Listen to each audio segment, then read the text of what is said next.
Dubai की चमकती इमारतों से दूर एक वीरान समुंदर का किनारा था, जहां रात को लहरें गुस्से में चट्टानों से टकराती थी। उसी अंधेरे में खड़ा था हल्क, हरे बदन वाला, लोहे जैसी मांसपेशियां और आंखों में जलता हुआ तूफान। उसने हरी टी शर्ट पहनी थी, जिसके सीने पर मोटे अक्षरों में पागल हल्क लिखा था।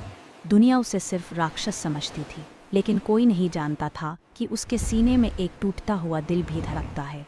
उस रात समुंदर के पास आयशा, दुबई के शेख कोशे अकेली बैठी रो रही थी। महलों की रानियां भी कभी कभी कैदी होती है। हल्क ने जब उसके आंसू देखे तो उसका गुस्सा दर्द में बदल गया। जो तुम्हें रुलाएगा वह मेरी ताकत झेलेगा, हल्क ने दहाड़ते हुए कहा। आयशा पहली बार किसी में इतना अपनापन महसूस कर रही थी। दिन बीते, मुलाकातें बढ़ी, समुंदर उनकी मोहब्बत का गवाह बन गया। वे रेत पर चलते, अपने सपनों की बातें करते। आयशा को हल्क की सच्चाई से प्यार हो गया और हल्क को आयशा की मासूम हिम्मत से।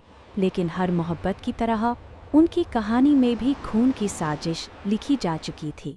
एक रात शेख के दुश्मनों ने आयशा को अगवा करने की कोशिश की। गोलियों की आवाज़ से समुंदर कांप उठा।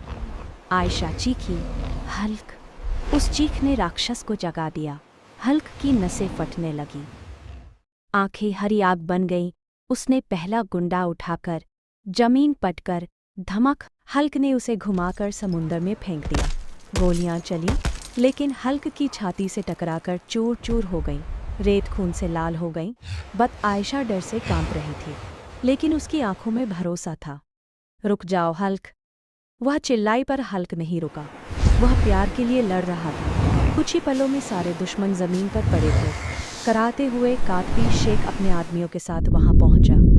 उसने देखा हल्क खून से लथपथ था, लेकिन आयशा को अपनी छाती से लगाए खड़ा था। शेख की आंखें भर आई, जहाज समझ आया। शेख ने कहा, ताकत मांसपेशियों में नहीं, वफा में होती है।